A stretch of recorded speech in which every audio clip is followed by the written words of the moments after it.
Hello, I'm James, and I'm an old guy in Europe.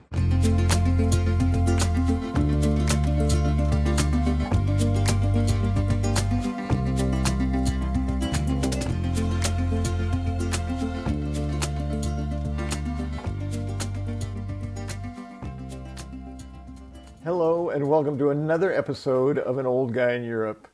This week, I thought I would share with you a composite photo video albums of sorts of several of my visits to Lisboa or Lisbon, Portugal. As with my trip to Ireland back in episode 16, it's not really a tour so much as me sharing with you some of the places I've been in Lisboa, as if we're sitting on a sofa together looking at a photo album. So I invite you to please settle in, get comfortable, relax, and enjoy. So it might have something to do with being a former high school social studies teacher, but I love being oriented on a map.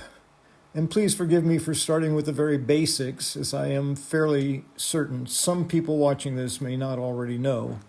So please bear with me. Also, if you watched last week's episode, I have decided to use both Portuguese and American English pronunciation of Portuguese names and things, at least the first time they're mentioned. Portugal, or Portugal, is the westernmost country on the European continent. Lisboa, or Lisbon, is the capital city of Portugal and is located at the southeast end of the peninsula formed by the Rio Tejo, or Tagus River, and the Atlantic Ocean, which is approximately halfway between the north and south borders of the country.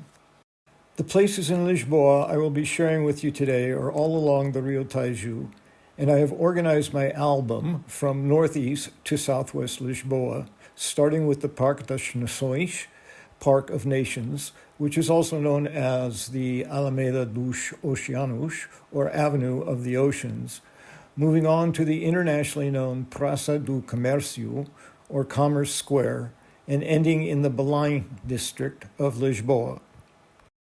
Very near and east of Aeroporto de Lisboa, or Lisbon Airport, officially named Aeroporto Humberto Delgado, is the beautiful Gare do Oriente, or Lisbon Orient Station. It is one of the main transport hubs of the city and country, incorporating the city metro, or subway, and local and national bus systems, and was opened in its current form in 1998 for the opening of Expo 98, World's Fair. West of Lisboa Orient, through the Centro Vasco da Gama, or Vasco da Gama Mall, is the Parque das Nações, or the Alameda dos Oceanos, which was developed specifically for Expo 98. This prominent sculpture can be seen as you exit the Vasco da Gama Mall and enter the Park of Nations. It's called Árvore de Ferro, or Iron Tree, for obvious reasons, and was created by the artist Jorge Vieira. In this photo, you can see the flags of every nation in front of the trees on the right, hence the name Parque das Nações, or Park of Nations. And behind the trees is currently the Mayo Arena, which was originally called Pavilhão de Utopia, or Utopia Pavilion, which hosted large-scale performances and events for the Expo.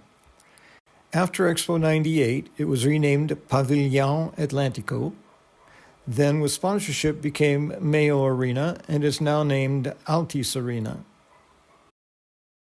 And this wild-looking sculpture is a giant representation of an Iberian lynx, which was nearly extinct, but with education and conservation has been making a recovery in Portugal in recent years. This sculpture, called Lince Ibércio in its honor, is composed of a wide variety of plastic waste from construction hard hats to plastic waste bins, and was created by artist Artur Bordal, known worldwide as Bordal Segunda. Bordal wished to raise awareness for both the plight of the Iberian lynx and the huge issue of plastic waste. And again, you can see the flags and arena behind. I found this sculpture fascinating, as I could see headless torsos morphing into beer bottles as my angle and perspective changed. The sculpture was made by José Aurelia and is called Homem Muralha, or Wall Man, and has the same backdrop of flags in the arena, with the addition of Lince Ibercio. You get a real sense of scale for the hugeness of the Iberian's link sculpture.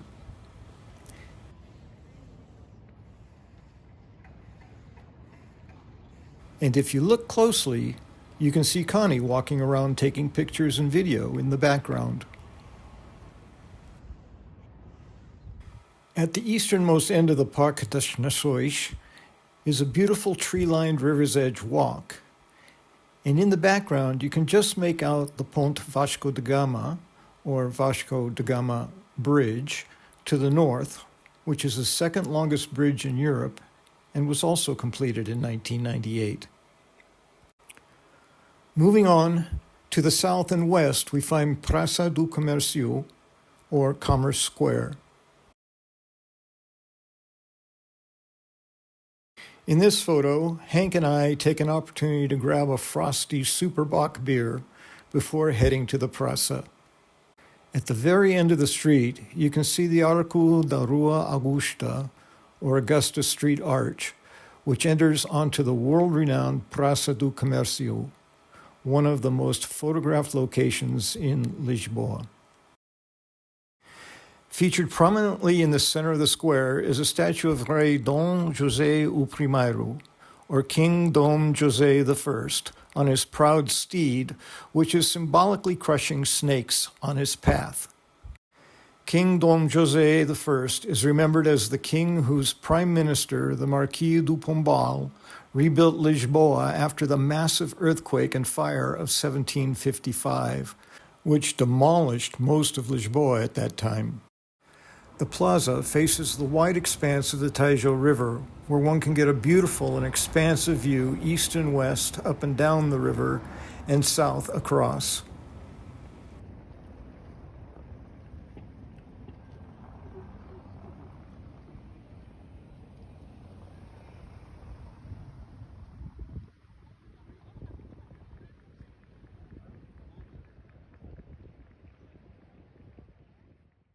As we continue down the river south and west, we arrive at the Belém district.